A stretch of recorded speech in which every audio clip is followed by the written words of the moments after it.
খলিফাতুল মুসলিমিন হযরত ওমর রাদিয়াল্লাহু তাআলা আনহু মানে রাষ্ট্রের দায়িত্ব পালন করে বাড়িতে আসলেন।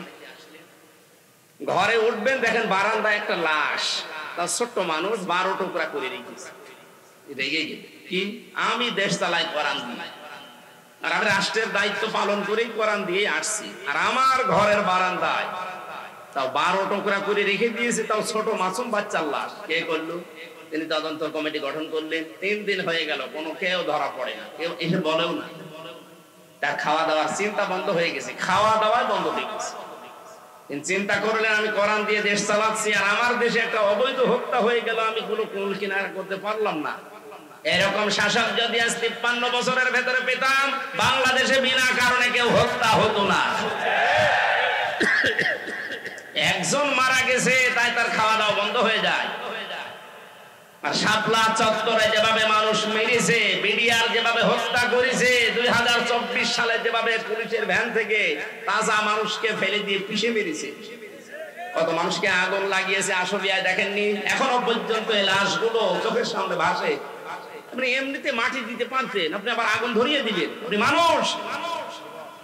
এই দেশে এই স্বৈরাচারীকে যদি নিষিদ্ধ করতে হয় কিচ্ছু লাগবে না, শুধু আশুলিয়ার এই লাশগুলো যথেষ্ট।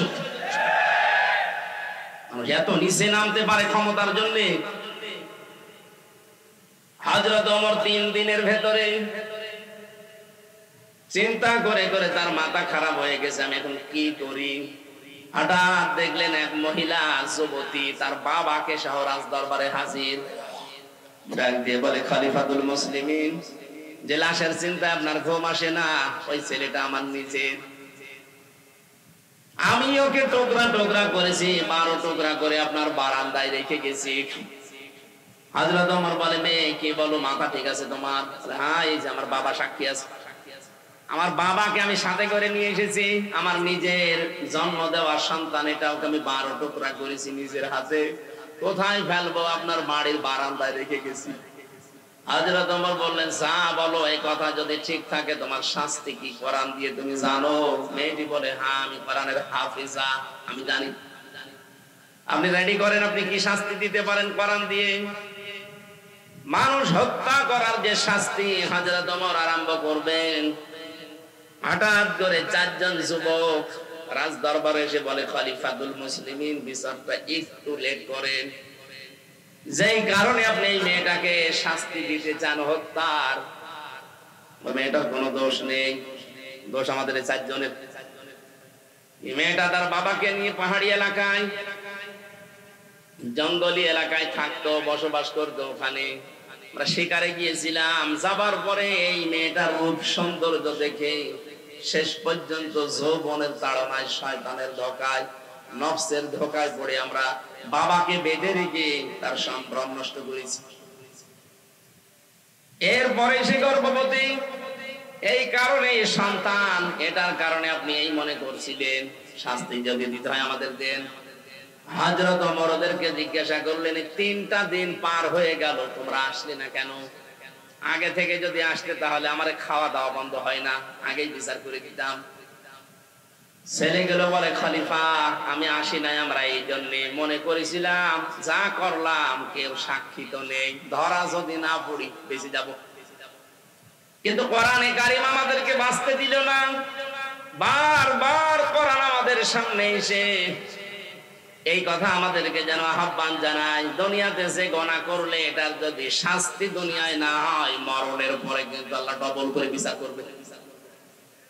মুসলমানের এখানে একটা কথা বলে রাখি, কোন অপরাধের শাস্তি যদি আপনি দুনিয়ায় না পান, ওই অপরাধের বিচার যদি আল্লাহ কিয়ামতে যেদিন করবে, ডবল করে করবে। কথা বুঝতেছেন? 3টা পাপের শাস্তি আল্লাহ ডবল দেবেন। সূরা ফুরকান 19 নম্বর পারার 4 নম্বর পৃষ্ঠার 13 নম্বর লাইনে আছে, 69 নম্বর আয়াত। ওয়াল্লাযীনা লা ইয়াদউনা মা'আল্লাহি ইলাহান আখারা ওয়া লা ইয়াকতুলুনা আন-নাফসাল্লাতী হারামাল্লাহু ইল্লা বিল হাক্কি ওয়া লা ইয়াজনুন। ইলা আখির আয়াত।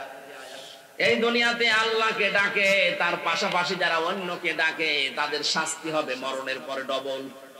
আল্লাযীনা লা ইয়াদউনা মা'আল্লাহি ইলাহান আখার।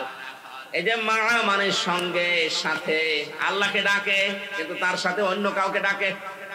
আর এইটাই বাংলাদেশে চালু করার জন্য 15.5 বছর অনেক কুটি পড়ে লেগেছিল। আপনি আল্লাহকে ডাকেন, পাশাপাশি আমার বাবাকেও ডাকেন, এই জন্য মোড়ে মোড়ে বাবা। কথা বলে না কেন? এমন কোন জায়গা ছিল যে বাবা নেই? মাথার উপরে বাবা, টয়লেটেও বাবা। আমি তো অনেক টয়লেটে যেয়ে দেখেছি বঙ্গবন্ধু টয়লেট। কি গো? আর কোন জায়গা বাকি ছিল? টাকার ভেতরেও দিয়ে রেখেছেন, যেন বাজার করতে গেলে ওইদিকে তাকিয়ে মনে হচ্ছে না একজন আছে। মাথার উপরে রেখে দিয়েছেন, অথচ কোরআন জানিয়েছে ওয়া কালিমাতুল্লাহি হিয়াল উলিয়া, সব চাইতে উপরে থাকবে আমি আল্লাহর কথা। এখন ডক্টর মোহাম্মদ ইউনূসের মাথার উপরে যেটা লেখা লা ইলাহা ইল্লাল্লাহু মুহাম্মাদুর রাসূলুল্লাহ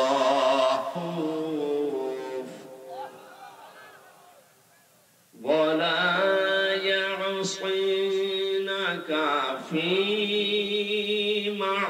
মা'রুফিন ফাবায়ি'হুন্না ওয়াস্তাগফির লাহুন্না আল্লাহ ইন্নাল্লাহা গফুরুর রহিম।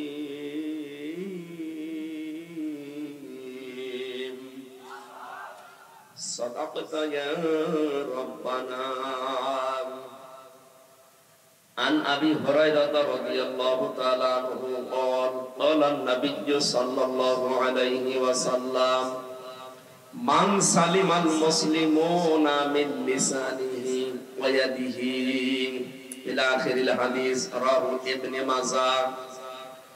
إن الله وملائكته يصلون على النبي يا أيها الذين آمنوا صلوا عليه وسلموا تسليما. اللهم صل على سيدنا مولانا محمد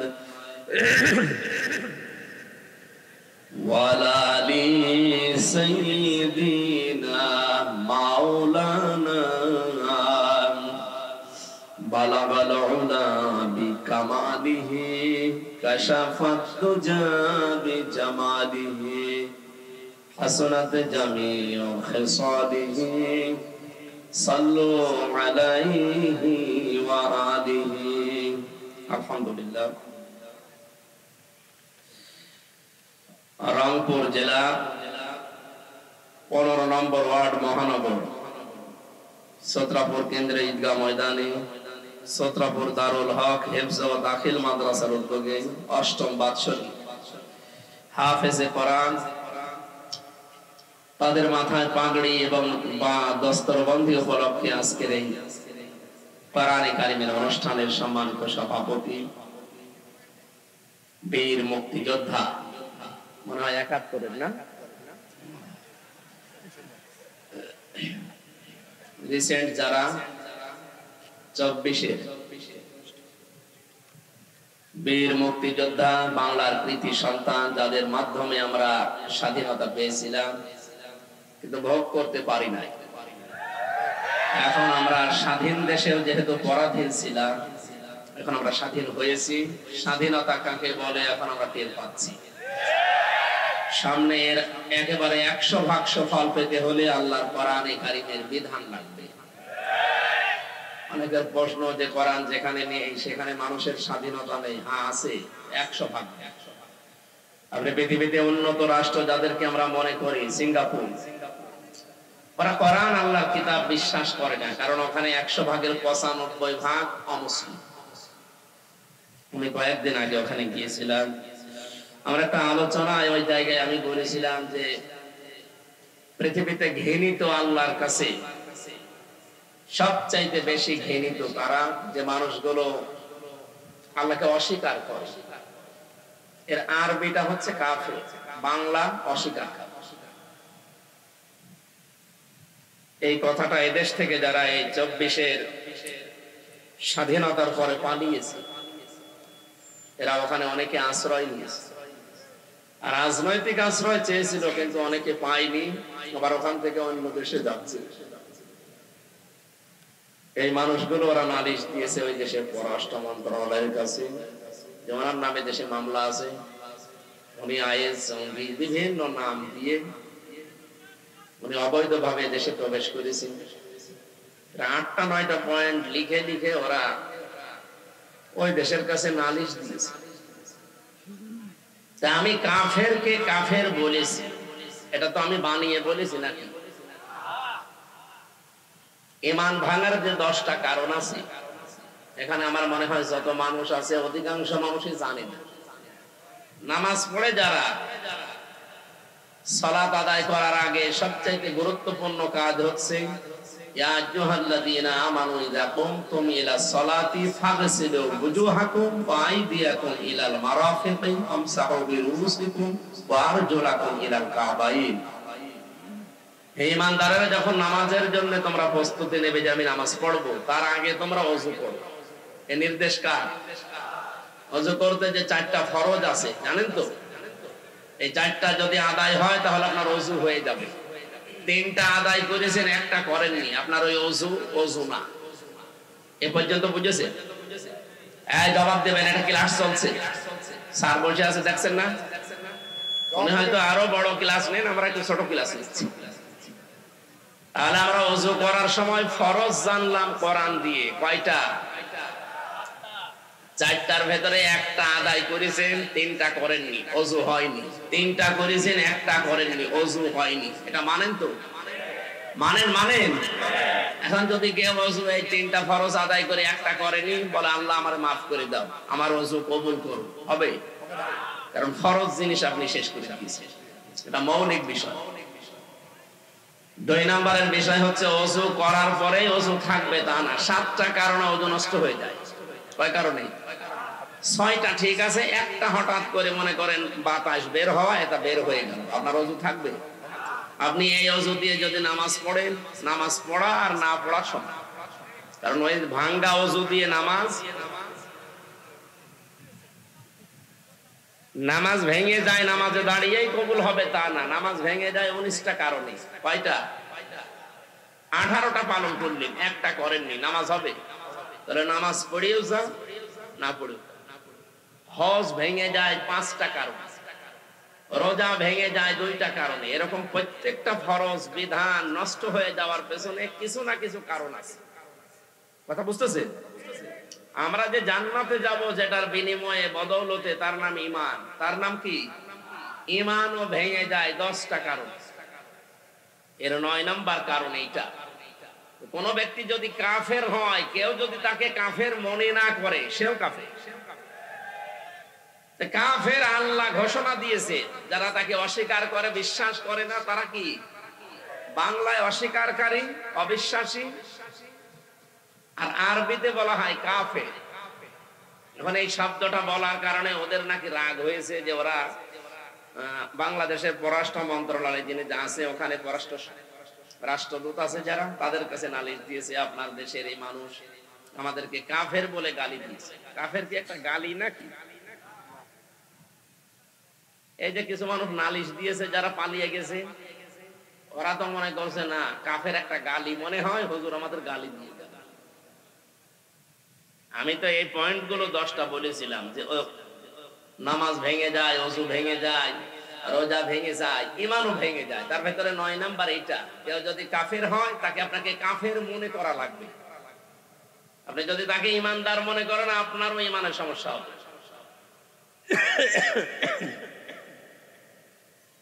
আমি বোঝাতে চাচ্ছিলাম এইটা, যে ওই দেশে কোরআনে কারিমের নিয়ম নেই। হ্যাঁ, মানুষের তৈরি করা নিয়ম নীতি আছে, আইন যা বানায় সেগুলোর বাস্তবায়ন আছে, এই জন্য চলাফেরা করে শান্তি আছে।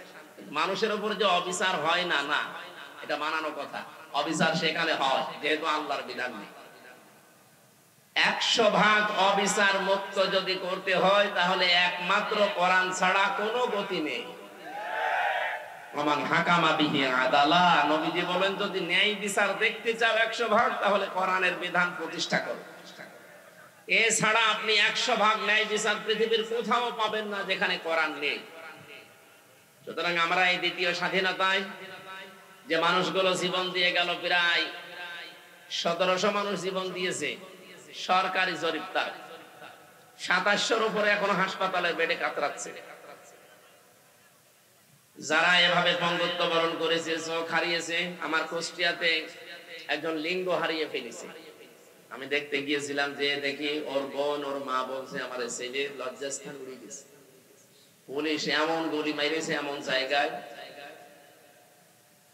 সুতরাং এই সমস্ত মুক্তিযোদ্ধাদের আমি স্মরণ করছি। 24 সালে যারা জীবন দিলেন এরাও মুক্তিযোদ্ধা, বলেন এরা শহীদ।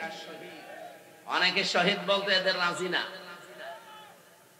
বলে না উনি সবাই পালাচ্ছে, আর আবু সাইদ যে বুক পেতে দিলে উনি আত্মহত্যা করেছে। আরে শয়তান, জালেমের জুলুমের সামনে নিজের বুক পেতে দিলেও সে শহীদ হবে নাকি আর একবার শহীদ হয়ে দেখানো লাগবে।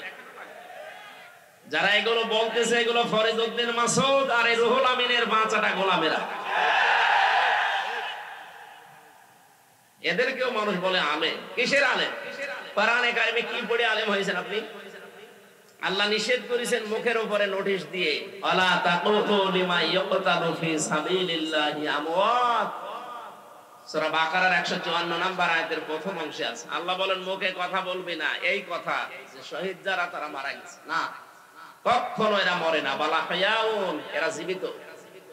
ওয়ালাকিল্লা তাশউরুন, কিন্তু তোরা টের পাস না। মানুষ যেহেতু মুখের পরে অন্তরে হৃদয়ে একটা ধারণা করতে পারে, আল্লাহ অন্তরের উপরে হৃদয়ের উপরেও নোটিশ জারি করে দিয়েছেন, ওয়ালা তাহসাবান্নাল্লাযীনা কুতিলু ফি সাবিলিল্লাহি আমওয়াতা বাল আহইয়াউন ইনদা রাব্বিহিম ইরযাকুন। সূরা আলে ইমরানের 169 নম্বর আয়াত। যত তাফসীর আছে পৃথিবীতে, আমার দেখা মতে আমি 42টার উপরে দেখেছি ভার্সিটি থাকাকালীন, সব মুফাসসির আয়াতের ব্যাপারে একমত। ধারণাও করবেন না, শুধু একজন না, ওয়ালা তাহসাবান্নাল্লাযীনা কুতিলু, বহু বচন দিয়েছেন আল্লাহ। কেউ এ ধারণা করবে না যে যারা শহীদ হয়েছে ওরা মারা গেছে। ওরা জীবিত এবং তারা রিজিক পাচ্ছে আল্লাহর কাছে। শহীদ আবু সাইদ মারা যায়নি, শহীদ হয়েছে এবং সে জিন্দা আল্লাহর কাছে রিজিক পাচ্ছে। সুতরাং এই 2024 সালের 5 আগস্টের আগে যারা জীবন দিয়েছে প্রত্যেককে আমরা শহীদ মনে করি এবং তারা জীবিত, আল্লাহ তাদেরকে খাওয়াচ্ছে। এই কথা বলেন না কেন? 5 তারিখের আগে মারা গিয়েছিল শিবিরের সদস্য এই গাইবান্ধার পলাশবাড়িতে সাব্বির। 1 মাস পরে তার কবর খোঁড়ার পরে দেখা গেছে জিন্দা তাজা রক্ত বের হচ্ছে। আল্লাহ যে দিয়েছেন ইনদা রাব্বিহিম ইরযাকুন, তারা তাদের রবের কাছে রিজিক পায়। কেউ যদি না খায় রক্ত গোশত তৈরি হয়, তার মানে তাকে আল্লাহ অবশ্যই খাওয়িয়েছে এবং এই সাব্বির অবশ্যই শহীদ। কথা বলেন না কেন? 71 সালেও যারা জীবন দিয়েছে ওই মানুষগুলোকে দেশের জন্য, মানবতার জন্য, ইসলামের জন্য আল্লাহ যেন শাহাদতের সর্বোচ্চ মাকাম দান করে। আর ভুয়া মুক্তিযোদ্ধা সে যে এতদিন যারা ফায়দা লুটেছে আল্লাহ যেন জাতির সামনে ন্যাংটা করে দেয়। আজকের আব্দুল জলিল তো আর ভুয়া না, উনি একেবারে ময়দানের মুক্তিযোদ্ধা। আল্লাহ তাকে বাঁচিয়ে রেখেছেন আমাদেরকে দোয়া করার জন্য। আল্লাহ রাব্বুল আলামিন তার নামের সাথে তার নামের মিল আছে, জলিল। জলিল কার নাম? বলেন বলেন। এজন্য ওনাকে শুধু জলিল বলবেন না। কই সভাপতি কোনটা? জলিল বলা যাবে না, উনি আব্দুল জলিল, জলিলের দাস, বান্দা, গোলাম। বীর মুক্তিযোদ্ধা মোহাম্মদ আব্দুল জলিল, মহান আল্লাহ তাকে যেন তার নামের সাথে কবুল করেন, বলেন আমিন।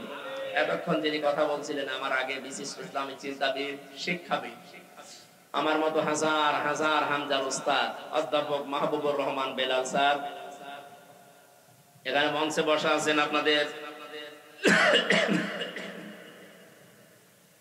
এই রংপুরের গর্ব, বিশেষ করে বিভিন্ন মাহফিলে তাকে আমি পাচ্ছি। তানভীর আহমেদ আশরাফি, আল্লাহ রাব্বুল আলামিন তার গোলামকে যেন কোরআনে কারীমের খাদেম বানিয়ে দেন। এতক্ষণ যারা আলোচনা রাখলেন, বিশেষ করে ডক্টর মাওলানা হাবিবুর রহমান, চলে গেছে নাকি স্যার? আলোচনা রেখেছেন আপনাদের এলাকার সন্তান মাওলানা ইদ্রিস আলী জিহাদি, মাওলানা হাফিজুর রহমান জিহাদি, শরীফুল ইসলাম, নাম না জানা আরো হয়তো ওলামা ইকরাম কথা বলেছে। তাদের কথাগুলো আল্লাহ আমাদের বাস্তব জীবনে আমল করার তৌফিক যেন দান করে। মঞ্চে বসা অত্র এলাকার সর্বজন শ্রদ্ধাভাজন ব্যক্তিবর্গ, সামনে বসা মুসলমান ভাইরা, পর্দার আড়ালের সম্মানিতা মা এবং বোনেরা, প্রশাসনের ভাইরা, এই কথা না বললেও সমস্যা নেই, কারণ এখন আর এখনো লাগছে না। এই যে একটা সূত্র তৈরি করে রেখেছিলেন 15.5 বছরে, যে কোরআনের কথা বলতে গেলেও প্রশাসনের 14 জায়গায় লিখিত অনুমতি লাগবে, এটা একটা চক্রান্ত।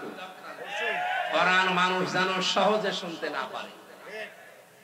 বৈষম্য বিরোধী ছাত্র আন্দোলনের মাধ্যমে যে স্বাধীনতা আমরা পেয়েছি, 2 দিন পরেই অন্তর্বর্তীকালীন সরকারের যিনি দায়িত্ব নিয়েছেন, চেয়ারে বসেই ঘোষণা দিয়েছেন অন্যান্য ধর্মের মানুষের উৎসব যেভাবে চলে কোনো অনুমতি লাগে না, আরো পাহারা দেওয়া হয়। 96% মুসলমানের এই দেশে আল্লাহর কোরআনের কথা ওপেন চলবে, কারো অনুমতি লাগবে না।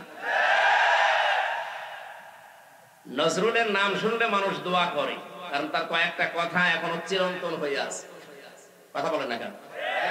মসজিদের পাশে আমার কবর দিও ভাই, যেন সকাল সন্ধে মুয়াজ্জিনের আযান শুনতে পায়। তার ঈমান আমল নিয়ে অনেকের প্রশ্ন আছে, কিন্তু তার এই কথাটা যেন আল্লাহ কবুল করে ঠিক মসজিদের পাশেই কিয়ামত পর্যন্ত থাকার একটা ব্যবস্থা করে দিয়েছেন। ডক্টর মোহাম্মদ ইউনূস উনি বিভিন্ন রকমের কাজ কারবার দুনিয়ায় করতেন, আমরা বিতর্কিত মনে করি, কিন্তু না, উনি যে কথাটা বললেন চেয়ার পাওয়ার পর, আল্লাহ যেন তাকে এই কথার কারণে পূর্ণাঙ্গ হেদায়েত দান করেন। উনি তো মুসলমান, এই জন্য নামের আগে দেখেন মোহাম্মদ লেখা আছে। কথা বলেন না কেন? মুসলমানের জন্য দোয়া করতে কোনো সমস্যা আছে? ধর্ম উপদেষ্টা ডক্টর আফামা খালিদ স্যার কয়েকদিন আগে জানিয়েছেন 96% মুসলমান এই দেশে আমরা বাস করি। আমাদের মাথার উপরে যেহেতু আল্লাহ তাকে বসিয়েছেন, আমরা চাই তিনি যেন দাড়ি রাখেন। এটা কি খারাপ কথা? একটা ভালো কথা বলেছি না? আমরা 16 কোটি মানুষ, 18 কোটি মানুষ দোয়া করছে আল্লাহ যেন তাকে সত্যি এই তাওফিক দান করেন। নবীজি জানিয়েছেন 1500 বছর আগে, ওই জাতি কখনো উন্নয়ন লাভ করতে পারে না যেই জাতি তাদের শাসনভার কোন নারীর হাতে তুলে দেয়। আল্লাহ মনে হয় আমাদের কপাল থেকে এই অভিশাপ মুক্ত করার একটা ব্যবস্থা করিয়ে দিচ্ছে। উনি যাই হোক, অন্তত পুরুষ মানুষ। এই কথা বলেন না কেন? পুরুষ মানুষ না? ঠিক আছে, সামনে যারা আসবে আশা করছি তারাও পুরুষ মানুষই আসবে। মেয়ে লোক আসার আর কোন সম্ভাবনা দেশে আছে? কারণ তাদের বুদ্ধি অর্ধেক। আপনি আবার এটা উল্টা পাল্টা করে লাগিয়ে বিভিন্ন জায়গায় দিয়ে নাই যে নারী বিদ্বেষী না, এটা হাদিস বল না, এটা বুখারী শরীফের হাদিস। আল্লাহর নবী কথা শুরু করার আগে লাম দিয়েছে, লাই ইফলিহা, কখনো সফল হতে পারে না ওই জাতি যে জাতি তার শাসনভার কোন নারীর হাতে তুলে দেয়। আমরা এই জন্য আমার মনে হয় দুর্নীতিতে চ্যাম্পিয়ন হতাম। কথা বলে না কেন? প্রশ্ন আসতে পারে তাহলে 53 বছর তো নারী ছিল না? না, যারা ছিল এর আগে ওরাও নারীর মতন। নারী কাকে বলে আজকের তেলাওয়াত কিন্তু আয়াতের ভেতরে আছে। আজকের সূরার নামই মুমতাহিনা। মুমতাহিনা মানে কি? পরীক্ষিতা নারী। কোন নারীকে পরীক্ষা করে করে আল্লাহ এই জগতে নামি দামি এবং গনি বানিয়ে দিয়েছিলেন, এস্টাবলিশ বানিয়েছিলেন। কারা আল্লাহর মনোনীত ছিল, কি করলে মনোনীত হওয়া যায়, চিরন্তন হওয়া যায়, এই কথাগুলো আজকের তেলাওয়াত কিন্তু আয়াত থেকে আমরা শুনবো ইনশাআল্লাহ। তাফসীরে যাচ্ছি, আমরা কিছু কথা আগে থেকে বললাম।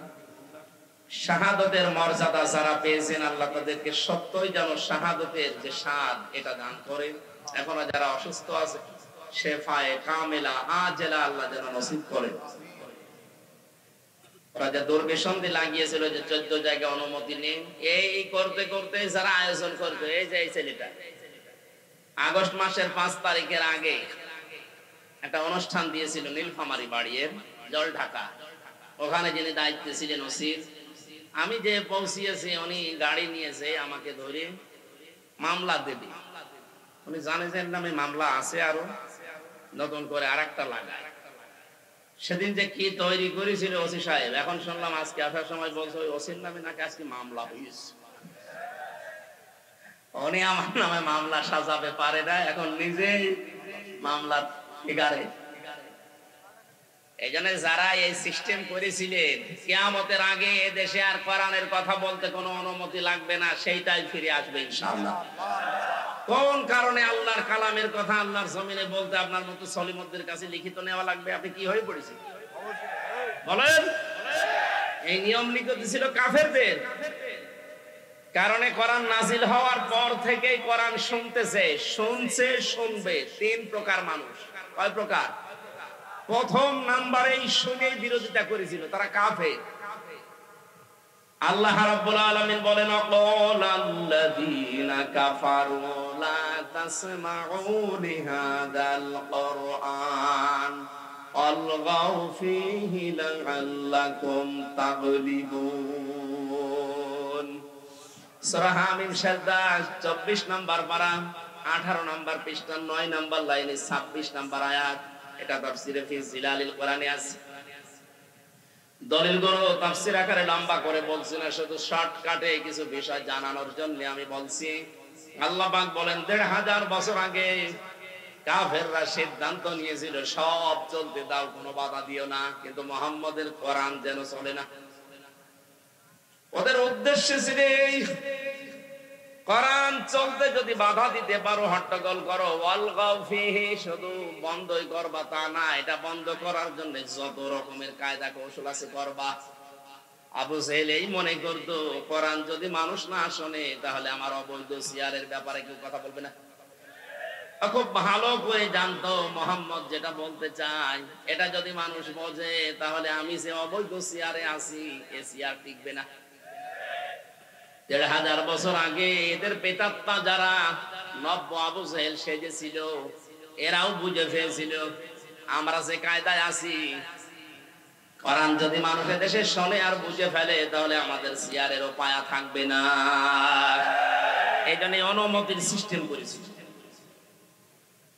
জাতির সামনে যেহেতু আজ প্রকাশ হয়ে গেছে, কোরআন যারা বাধা দেয়, শুনতে দেয় না, তারা ১ নম্বরে কাফের। তারা কি?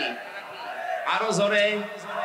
এই 15.5 বছরে এগুলো যারা বাধা দিয়েছেন, আপনি নামাজ পড়তে পারেন, রোজা রাখতে পারেন, আপনি কাফের। কাফেরের জানাজা পড়া জায়েজ আছে, কবরে দেওয়া। তাহলে এ দেশে যারা এতদিন এই করলেন, এই 15.5 বছর, তাদের এখন আর জানাজার দরকার কি, কবরে দেওয়ার দরকার কি? পুড়িয়ে ফেলেন। কারণ ও তো এমনি জাহান্নামে যাবে। জাহান্নামে গেলে তো আগুনে পুড়বেই, আগুনে লাগিয়ে দিলাম, পুড়তে থাক। কথা বলছেন এত শক্ত করে বললাম এই জন্য আগামীতে কোনো জালেম যেন এরকম সিদ্ধান্ত না নেয়। দ্বিতীয় নম্বরে কোরআনের শ্রোতা পেয়েছি আমরা নাজিল হওয়ার পরেই তারা শুনতে আসতো, বিশ্বাসও করতো এটা আল্লাহর কিতাব, মুহাম্মদ বানাতে পারে না। শোনার পরে যখন দেখতো না এই কথাগুলো তো আমাদের ব্যবসার সাথে মেলে না, আমাদের রাজনীতির সাথে মেলে না, আমাদের পরিবারের সাথে মেলে না, এমনকি আমার ব্যক্তিগত জীবনের সাথে মিলছে না, ওই মানুষগুলো তখন আস্তে করে নবীর কথা শোনার পরে কেটে পড়তো। সূরা নিসা ৫ নম্বর পারা ৭ নম্বর পৃষ্ঠার ১ম নম্বর লাইনের ৬১ নম্বর আয়াতে আল্লাহ বলেন, ওয়াইদা কিলা লাহুম তাআলাউ ইলা মা আনজালাল্লাহু ওয়া ইলার রাসূল রাআইতাল মুনাফিকিনা ইয়াসুদ্দুনা আনকা সুদুদান। ওয়া মানে এবং ইদা মানে যখন, ইলা মানে বলা হয়, তাআল মানে আসো, ইলা মানে দিকে, মা মানে যা, আনজালাল্লাহ মানে আমি আল্লাহ নাযিল করেছি, ওয়া ইলার রাসূলি এবং রাসূলের দিকে আসো। রাআইতাল মুনাফিকিনা, হে নবী আপনি দেখতে পাবেন যাদের অন্তরে গুড় আছে, মুনাফিকি আছে, এই মানুষগুলো ইয়াসুদ্দুনা আনকা সুদুদা, আস্তে করে আপনার কাছ থেকে মুখ ফিরিয়ে কেটে পড়বে। সুতরাং আজকের আলোচনা শেষ হওয়ার আগে দেখেন কোনটা ওঠে। ওই দু একটা যাচ্ছে আলাদা কারণে, ভালো লাগছে না এই বলে যদি চলে যায়, বুঝবেন ওইটা মুনাফিকের কোন লক্ষণ নিয়ে যাচ্ছে। বসা পায়খানা আর বিড়ি খাওয়া বাদ দিয়ে কেউ যেতে পারবে না। বিড়ি কয়েকজন খায়, সবাই তো না, কিছু মানুষ আছে আপনি খুব নেশা লাগলে খেয়ে আবার চলে আসবেন। কি আসবেন তো? কারণ রামপুর বিভাগে এটা চলে আমি জানি, কারণ এখানে বিড়ি তৈরি হয়। এই যে পাশের গ্রাম কুড়িগ্রাম এই সমস্ত জায়গায় আপনারা তৈরি করেন, আমরা তৈরি করেন না খেলে হয়, খাবেন দু একটা খান, কিন্তু আস্তে আস্তে ছেড়িয়ে দেন।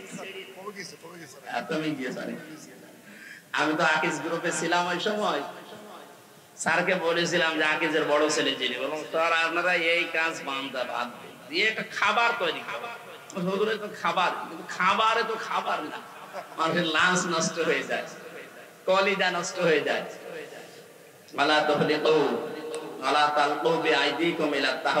নিজেদেরকে নিজেরা ধ্বংস করে ফেলো না। বিড়ি যারা খান আপনার লাঞ্চ নষ্ট হয়ে যায়, এই লাঞ্চ তো আর আপনার নিজের না, এটা একটা আমানত।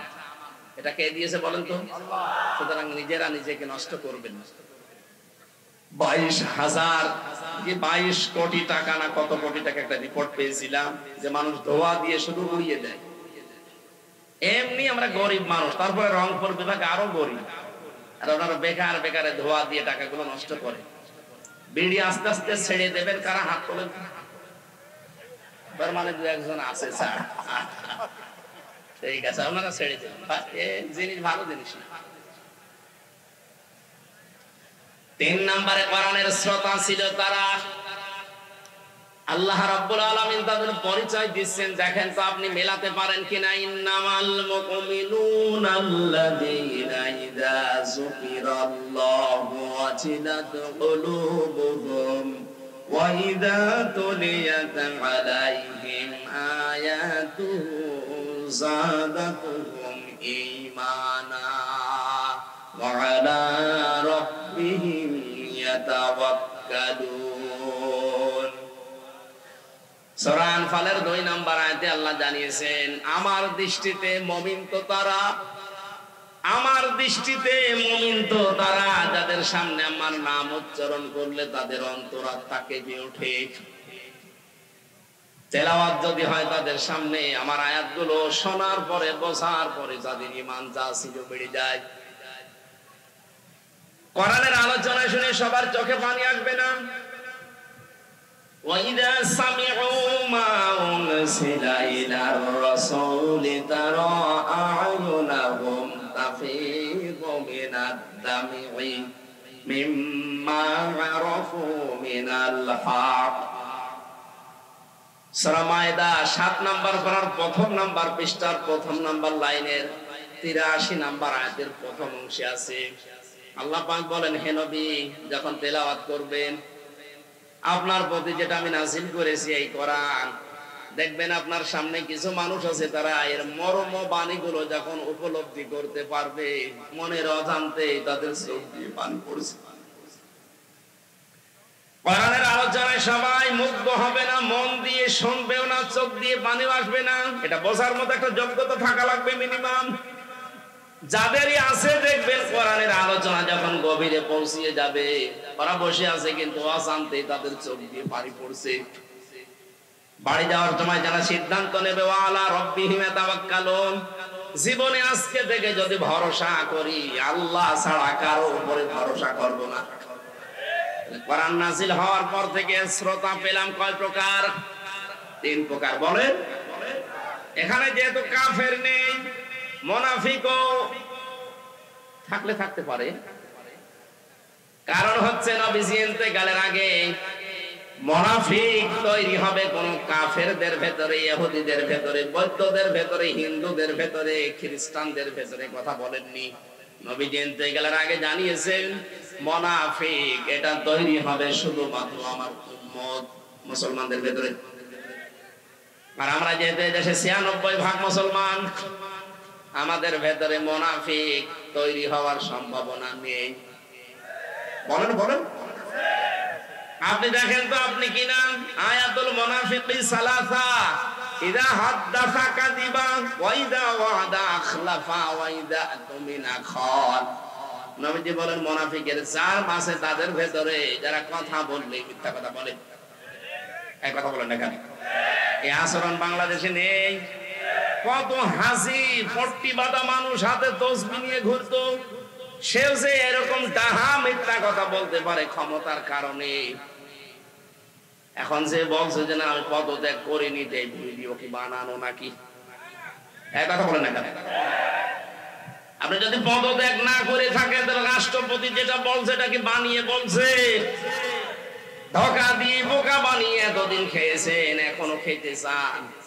আপনি তো টাটকা নির্ভেজাল মুনাফিক। কারণ কথা বললেই মিথ্যা কথা বলেন।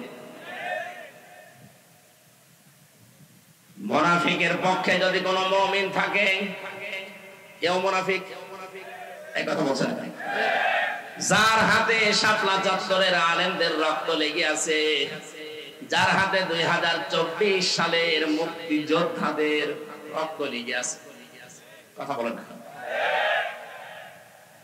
এই মানুষের পক্ষ নিয়ে এখনো পর্যন্ত আপনি স্ট্যাটাস দেন, বলেন আমি আছি আপা, ঘাবড়াবেন না। আপনি ঘাবড়ালে আমরা নরম হয়ে যাই। আমি তার শয়তান দেখিনি, পরে ভিডিও দেখি আমার মনে হলো শয়তান যদি দেখতাম এইরকমই একটা টাটকা নির্ভেজাল শয়তান, বাড়ি গোপালগঞ্জ, ধরা পড়েছে কয়েকদিন। এবার পিটিয়ে সোজা করবে প্রশাসন। এক কথা বলেন না কেন? আপা ঘাবড়াবেন না।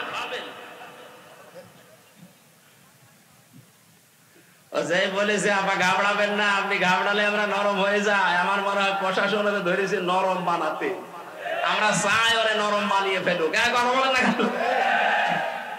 জালেমদের তালিকা করে করে ছোট জালেম আর মাঝারি জালেম বাদ দিয়ে যারা বড় বড় জালেম ছিল, প্রত্যেকটি জালেমের তালিকা করে ছবি নিয়ে মোড়ে মোড়ে টাঙিয়ে দেবেন। এদেশে কিয়ামতের আগে কোন জালেম যেন আর প্রতিষ্ঠিত হতে না পারে।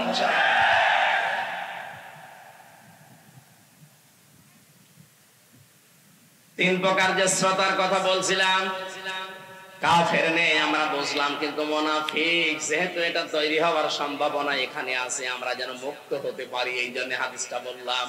কথা বললে যারা মিথ্যা বলেন, ওয়াদা দিলে যারা ঠিক রাখেন না, ভঙ্গ করে ফেলেন।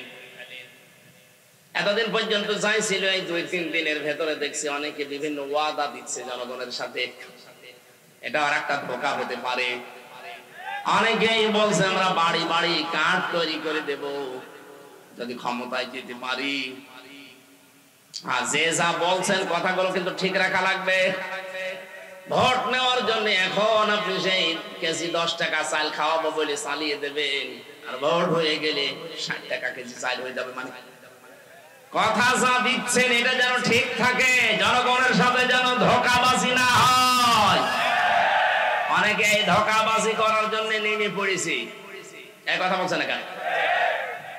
জামাতের নায়েবে আমির ডাক্তার সৈয়দ মোহাম্মদ আব্দুল্লাহ তাহের উনি ঘোষণা দিয়েছে যদি এদেশে ইসলাম ক্ষমতায় যেতে পারে যুবকদেরকে আমরা ঋণ দেব।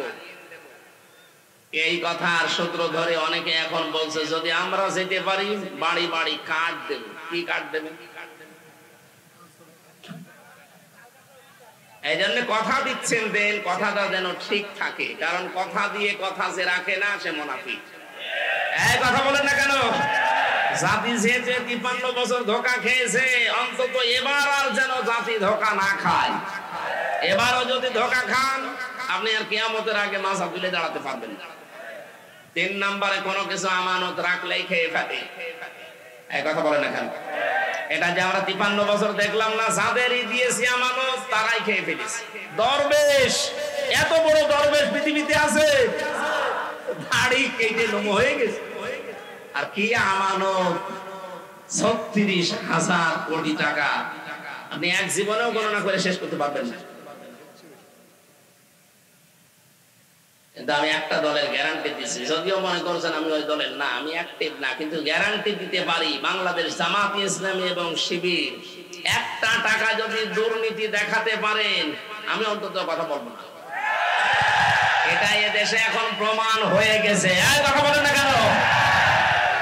এত প্রমাণ পাওয়ার পরেও যদি আপনার এখনো পর্যন্ত চিন্তা ভাবনা করতে দেরি হয়, তা আপনার আর চিন্তার রেখা খুলবে না।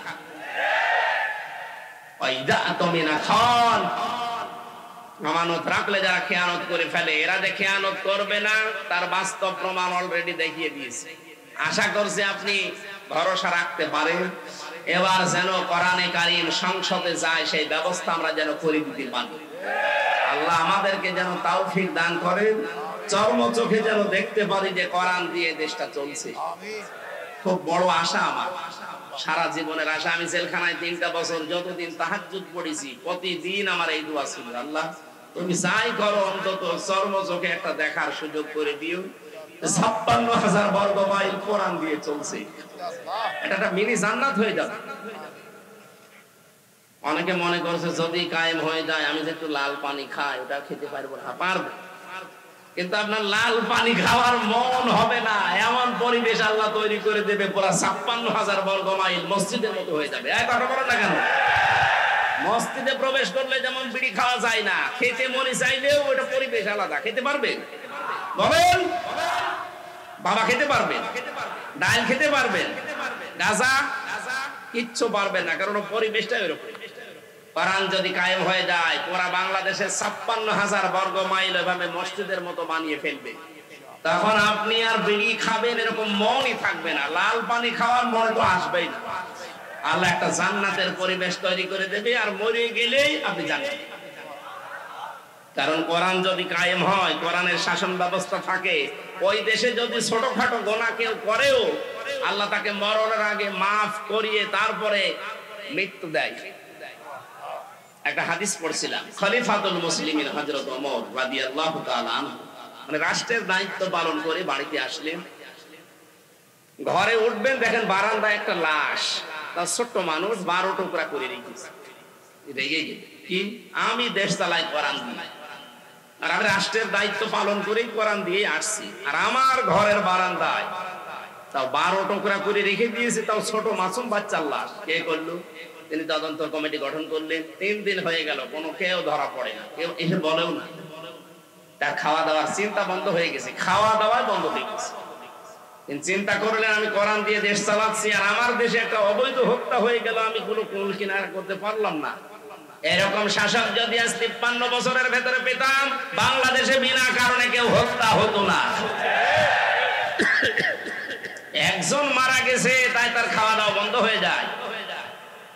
আর শাপলা চত্বরে যেভাবে মানুষ মেরেছে, বিডিআর যেভাবে হত্যা করেছে, 2024 সালে যেভাবে পুলিশের ভ্যান থেকে তাজা মানুষকে ফেলে দিয়ে পিষে মেরেছে, কত মানুষকে আগুন লাগিয়েছে আশুলিয়ায় দেখেননি? এখনো পর্যন্ত এই লাশগুলো চোখের সামনে ভাসে। আপনি এমনিতে মাটি দিতে পারতেন, আপনি আবার আগুন ধরিয়ে দিলেন। আপনি মানুষ। এই দেশে এই স্বৈরাচারীকে যদি নিষিদ্ধ করতে হয় কিচ্ছু লাগবে না, শুধু আশুলিয়ার এই লাশগুলো যথেষ্ট। মানুষ এত নিচে নামতে পারে ক্ষমতার জন্য। হযরত ওমর 3 দিনের ভেতরে চিন্তা করে করে তার মাথা খারাপ হয়ে গেছে, আমি এখন কি করি। হঠাৎ দেখলেন এক মহিলা যুবতী তার বাবাকে সহ রাজ দরবারে হাজির। ডাক দিয়ে বলে, খলিফাতুল মুসলিমিন, যে লাশের চিন্তা আপনার ঘুম আসে না, ওই ছেলেটা আমার নিজের। আমি ওকে টুকরা টুকরা করেছি, 12 টুকরা করে আপনার বারান্দায় রেখে গেছি। হযরত ওমর বলে, মেয়ে কি বলো, মাথা ঠিক আছে তোমার? হ্যাঁ, এই যে আমার বাবা সাক্ষী আছে। আমার বাবাকে আমি সাথে করে নিয়ে এসেছি, আমার নিজের জন্ম দেওয়া সন্তান, এটা ওকে আমি 12 টুকরা করেছি নিজের হাতে। কোথায় ফেলবো? আপনার বাড়ির বারান্দায় রেখে গেছি। হযরত ওমর বললেন, যা বলো, এই কথা যদি ঠিক থাকে তোমার শাস্তি কি কোরআন দিয়ে তুমি জানো? মেয়েটি বলে, হ্যাঁ আমি কোরআনের হাফেজা, আমি জানি। আপনি রেডি করেন, আপনি কি শাস্তি দিতে পারেন কোরআন দিয়ে? মানুষ হত্যা করার যে শাস্তি হযরত ওমর আরম্ভ করবেন। হঠাৎ করে 4 জন যুবক রাজ দরবারে এসে বলে, খলিফাতুল মুসলিমিন, বিচারটা একটু লেট করেন। যেই কারণে আপনি এই মেয়েটাকে শাস্তি দিতে চান হত্যার, মেয়েটার কোনো দোষ নেই, দোষ আমাদের 4 জনের। এই মেয়েটা তার বাবাকে নিয়ে পাহাড়ি এলাকায়, জঙ্গলি এলাকায় থাকতো, বসবাস করতো। ওখানে আমরা শিকারে গিয়েছিলাম, যাবার পরে এই মেয়েটার রূপ সৌন্দর্য দেখে শেষ পর্যন্ত যৌবনের তাড়নায়, শয়তানের ধোঁকায়, নফসের ধোঁকায় পড়ে আমরা বাবাকে বেঁধে রেখে তার সম্ভ্রম নষ্ট করেছি। এরপরে সে গর্ভবতী, এই কারণে সন্তান, এটার কারণে আপনি এই মনে করছিলেন শাস্তি যদি দিতে হয় আমাদের দেন। হযরত ওমরদেরকে জিজ্ঞাসা করলেন, 3টা দিন পার হয়ে গেল, তোমরা আসলে না কেন? আগে থেকে যদি আসতে তাহলে আমারে খাওয়া দাওয়া বন্ধ হয় না, আগেই বিচার করে দিতাম। ছেলেগুলো বলে, খলিফা আমি আসি নাই আমরা এই জন্য মনে করেছিলাম যা করলাম কেউ সাক্ষী তো নেই, ধরা যদি না পড়ি বেঁচে যাব। কিন্তু কোরআনে কারীম আমাদেরকে বাঁচতে দিল না। বারবার কোরআন আমাদের সামনে এসে এই কথা আমাদেরকে যেন আহ্বান জানায়, দুনিয়াতে যে গুনাহ করলে এটার যদি শাস্তি দুনিয়ায় না হয়, মরণের পরে কিন্তু আল্লাহ ডবল করে বিচার করবে। মুসলমানের এখানে একটা কথা বলে রাখি, কোন অপরাধের শাস্তি যদি আপনি দুনিয়ায় না পান, ওই অপরাধের বিচার যদি আল্লাহ কিয়ামতে যেদিন করবে ডবল করে করবে। কথা বুঝতেছেন? 3টা পাপের শাস্তি আল্লাহ ডবল দেবেন। সূরা ফুরকান 19 নম্বর পারার 4 নম্বর পৃষ্ঠার 13 নম্বর লাইনে আছে, 69 নম্বর আয়াত। والذين لا يدعون مع الله إلها آخر ولا يقتلون النفس التي حرم الله إلا بالحق ولا يزنون إلى آخر آية। এই দুনিয়াতে আল্লাহকে ডাকে, তার পাশাপাশি যারা অন্যকে ডাকে তাদের শাস্তি হবে মরণের পরে ডবল। আল্লাযীনা লা ইয়াদউনা মা'আল্লাহি ইলাহান আখার, এই যে মা মানে সঙ্গে, সাথে, আল্লাহকে ডাকে কিন্তু তার সাথে অন্য কাউকে ডাকে। আর এইটাই বাংলাদেশে চালু করার জন্য 15.5 বছর অনেক কুটি পড়ে লেগেছিল। আপনি আল্লাহকে ডাকেন, পাশাপাশি আমার বাবাকেও ডাকেন, এই জন্য মোড়ে মোড়ে বাবা। কথা বলে না কেন? এমন কোন জায়গা ছিল যে বাবা নেই? মাথার উপরে বাবা, টয়লেটেও বাবা। আমি তো অনেক টয়লেটে যেয়ে দেখেছি বঙ্গবন্ধু টয়লেট। কি গো? আর কোন জায়গা বাকি ছিল? টাকার ভেতরেও দিয়ে রেখেছেন, বাজার করতে গেলে ওইদিকে তাকিয়ে মনে হচ্ছে না একজন আছে। মাথার উপরে রেখে দিয়েছেন, অথচ কোরআন জানিয়েছে ওয়া কালিমাতুল্লাহি হিয়াল উলিয়া, সব চাইতে উপরে থাকবে আমি আল্লাহর কথা। এখন ডক্টর মোহাম্মদ ইউনূসের মাথার উপরে যেটা লেখা, লা ইলাহা ইল্লাল্লাহু মুহাম্মাদুর রাসূলুল্লাহ।